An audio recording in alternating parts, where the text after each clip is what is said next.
Selamat pagi anak-anak. Baik, Pak. Apa kabar kalian hari ini? Baik, Pak. Oke, baik. Hari ini kita akan mempelajari tentang sifat kodigatif larutan. Sebelum memulai pembelajaran, saya minta salah satu dari anak-anak untuk memimpin kita dalam doa. Marilah kita siapkan hati untuk berdoa. Dalam nama Bapa, Putra, Roh Kudus. Amin. Bapa kami, yang surga yang dengan namamu, Datanglah kerajaanmu, jadilah kehendakmu, di surga dan di surga. Berilah kami pada hari ini, dan bersama kami, sekian pemujaan berkat, dan jangan sampai kami tercoba, terus kami jahat. Terima kasih anak ibu yang sudah memimpin kita dalam doa. Apakah semuanya hadir? Hadir, Pak. Baik. Hari ini kita akan mempelajari tentang sifat kodigatif larutan.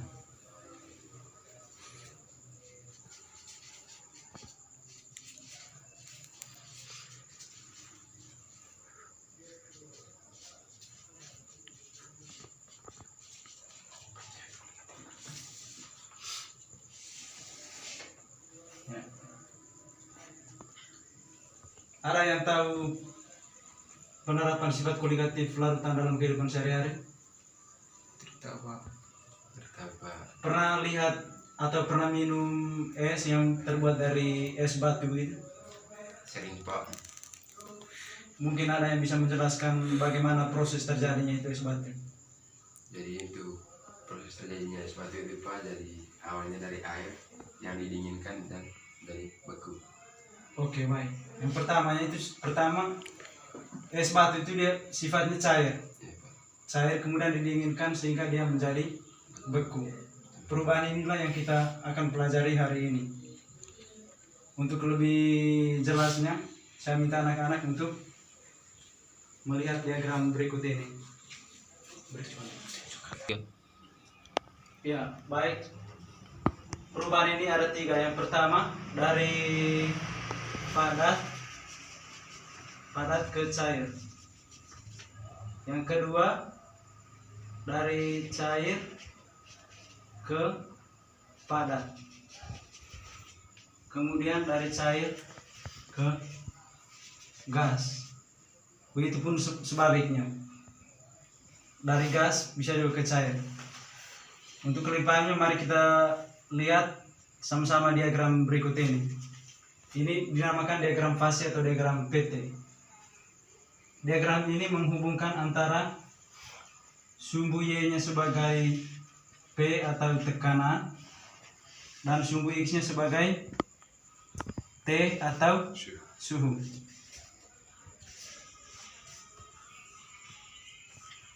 Diagram PT ini dibagikan dalam 3 bagian. Modelnya seperti ini.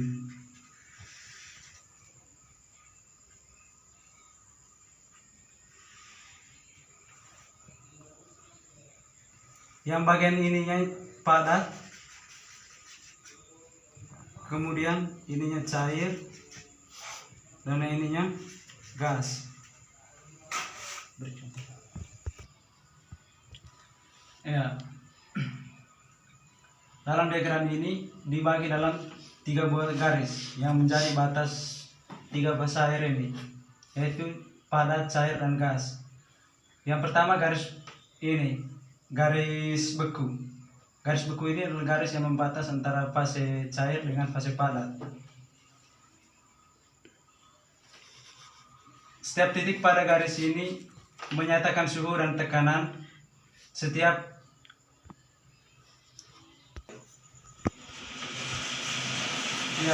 setiap titik pada garis ini menyatakan suhu dan tekanan di mana air dapat membeku atau es menjadi cair. Kemudian yang kedua, garis kedua. Garis kedua ini adalah garis yang membatasi antara fase cair dengan gas. Bisa disebut garis didih.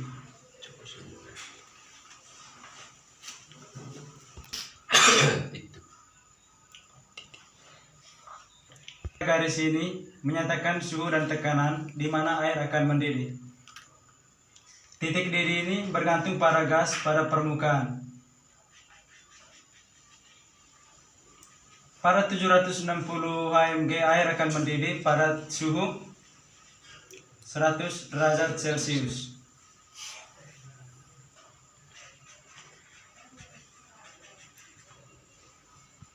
Kemudian yang ketiga adalah garis sublimasi, garis yang membatasi antara padat dengan gas.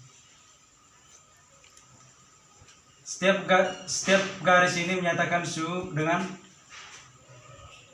tekanan.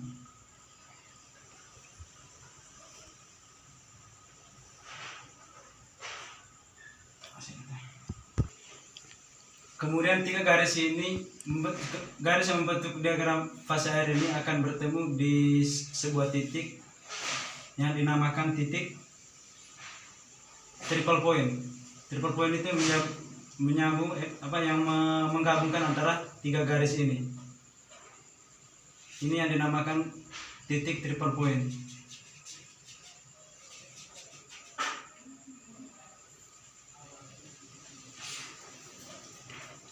Triple point ini menyatakan di mana ketiga fase air ini berada pada sebuah titik yang dinamakan titik equilibrium.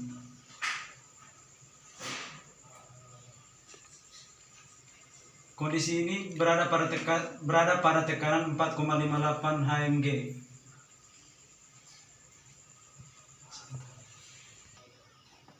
Oke, baik, untuk diagram fase ini apakah sudah mengerti? Ngerti Pak? Sudah Pak.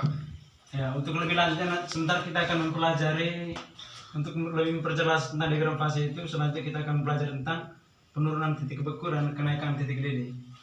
Sebelum memasuki materi penurunan titik beku dan kenaikan titik didih itu, kita akan mengetahui dulu apa itu konsentrasi larutan, elektrolit dan non elektrolit. Larutan memiliki sifat antara lain rasa dan warna. Larutan bergantung pada jenis zat terlarut, misalnya larutan gula. Larutan gula memiliki rasanya manis sebab gula rasanya manis, sementara larutan cuka mempunyai rasa asam. Selain itu, sifat larutan juga bergantung pada jenis zat terlarut. Ada beberapa sifat larutan yang hanya bergantung pada konsentrasi partikel zat terlarut. Artinya larutan yang berbeda mempunyai sifat yang sama berdasarkan konsentrasi partikel larutannya. Oleh karena itu, sifat koligatif larutan elektrolit berbeda dengan sifat koligatif larutan non elektrolit, meskipun jumlah molnya sama pada saat terlarut. Yang pertama, kemolaran dan fraksi mol.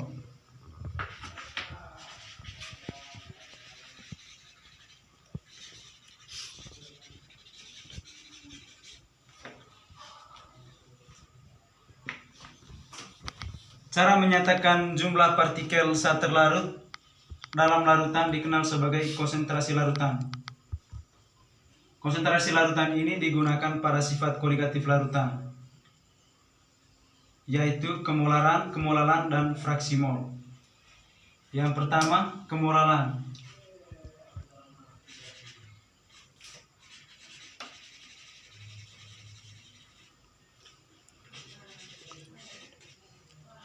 Kemolaran ini dapat dirumuskan M sama dengan mol saat terlarut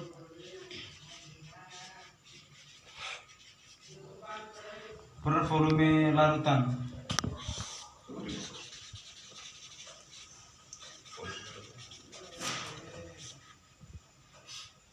Atau N per V.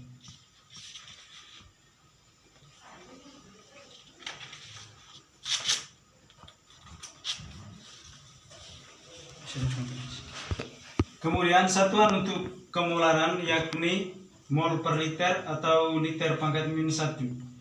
Jika dihitung konsentrasi dinyatakan dalam gram dan volumenya dalam mililiter, maka kemolarannya dapat dihitung dengan rumus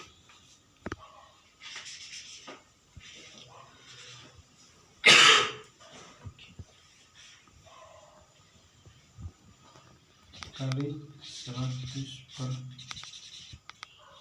mililiter, atau M sama dengan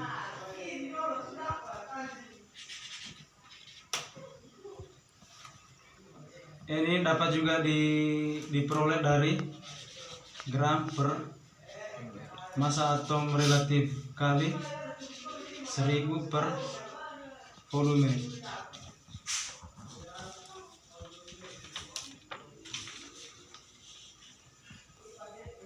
Yang berikutnya kemolaran. Kemolaran atau konsentrasi molar adalah suatu konsentrasi yang menyatakan banyaknya mol zat terlarut dalam 1000 gram pelarut. Dapat dirumuskan M kecil dan mol zat terlarut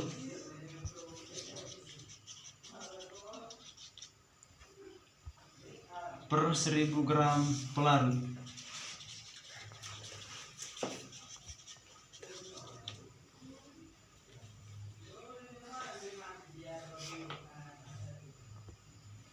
Atau bisa dirumuskan M sama dengan gram per mr kali 1000 per P. Kemudian yang ketiga, fraksi mol.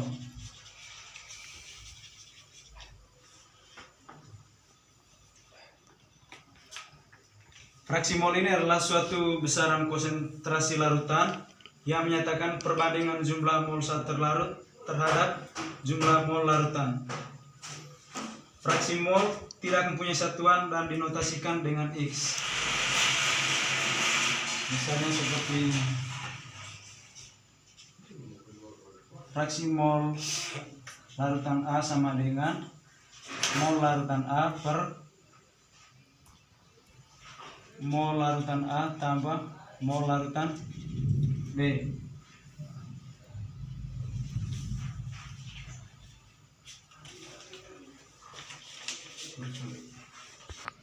Ya, untuk memahami rumus ini kita langsung ke contoh soal saja. Yang pertama, tentukan konsentrasi gas. Konsentrasi gas N2 sama dengan 5,6 gram dalam ruangan yang bervolume dengan volume sama dengan 5 liter.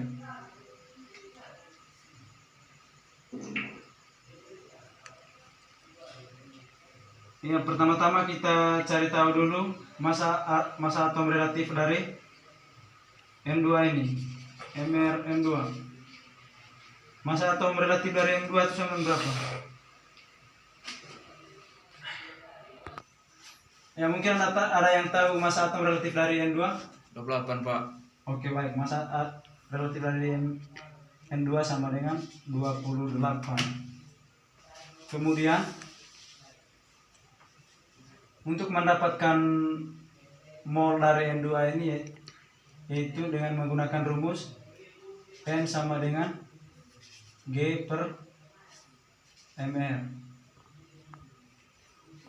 yaitu masanya tadi sama dengan 5,6 bagi 28 sama dengan 0,2 mol. Yang ditanya di sini tadi kan konsentrasi, M-nya sama dengan konsentrasi, rumus konsentrasi sama dengan N per V. N yang tadi sudah diketahui itu 0,2, maka kita langsung masukkan saja 0,2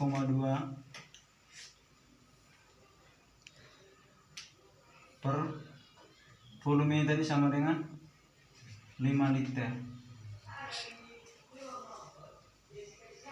0,2 bagi 5 liter sama dengan 0,004 mol per liter atau mol kali liter pangkat minus 1. Ya, untuk contoh soal yang pertama ini sudah mengerti? Sudah Pak. Sudah Pak. Oke, baik, untuk lebih jelasnya saya minta anak-anak untuk membagi dalam 2 kelompok. Oke, baik, perhatikan LKS tersebut. Yang pertama, soalnya jika 1,71 gram gula larutan 1,71 gram BaOH 2 kali dilarutkan dalam 250 ml air, tentukan kemolaran dan kemolaran larutan tersebut. Diketahui air BA nya sama 137, O nya 16, dan H nya sama dengan 1.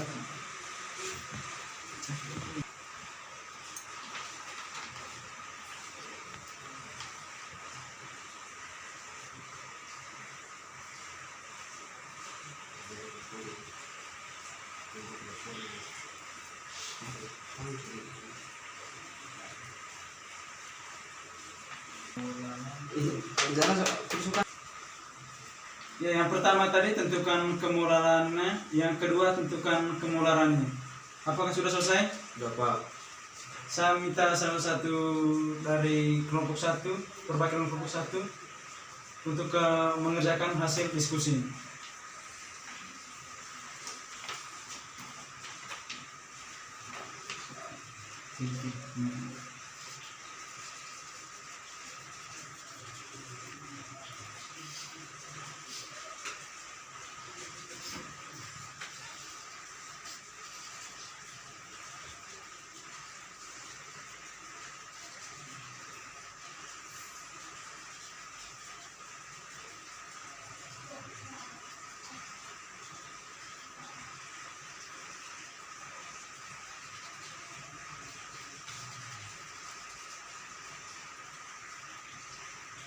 Ya, molaritas dari pelarutnya.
Yang pertama-tama di situ tentukan dulu jumlah gram pelarutnya. Setelah mendapatkan jumlah gram pelarutnya, tinggal masukkan rumus molaritasnya.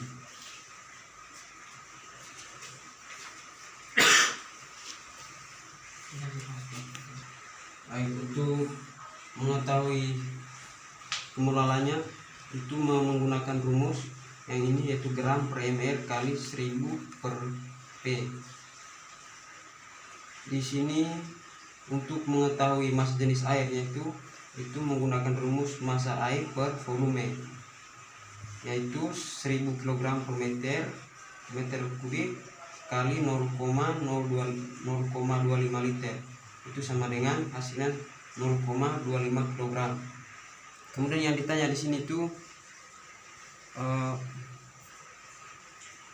molalitasnya.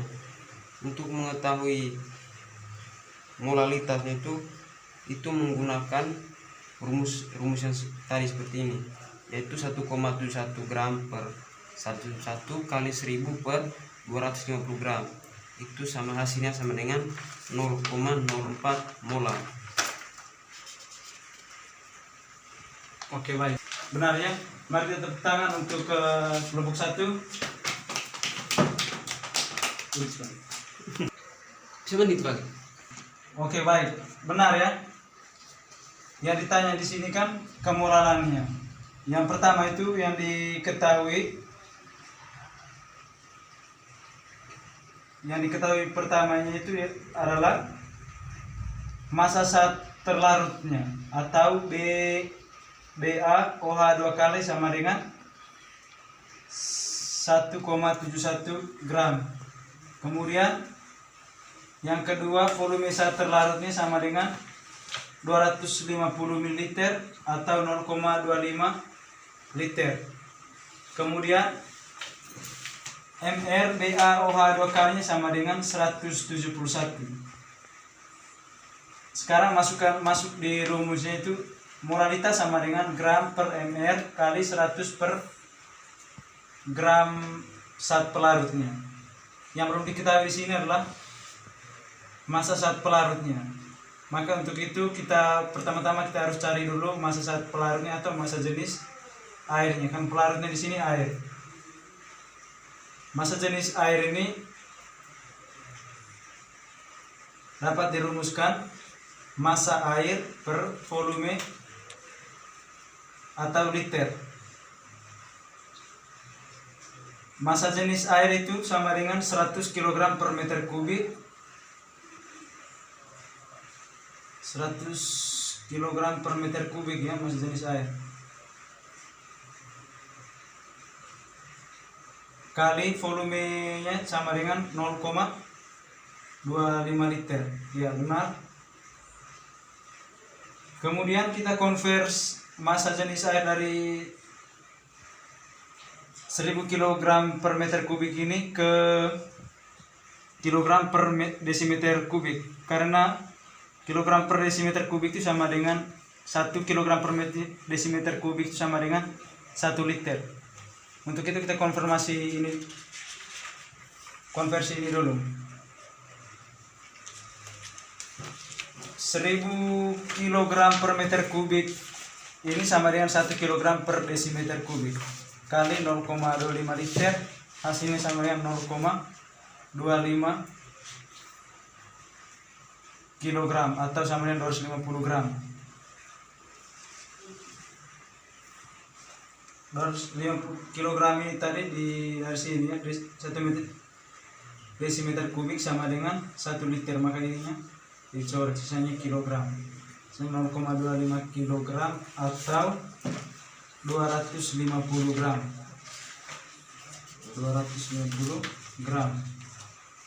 Kemudian kita masuk di rumus umum molalitasnya sama dengan gram per ml kali 100 per P. 1,71 gram per 171 kali 100 per 250 gram sama dengan ini 0,01 gram kali 1000 bagi 250 sama dengan berapa nih?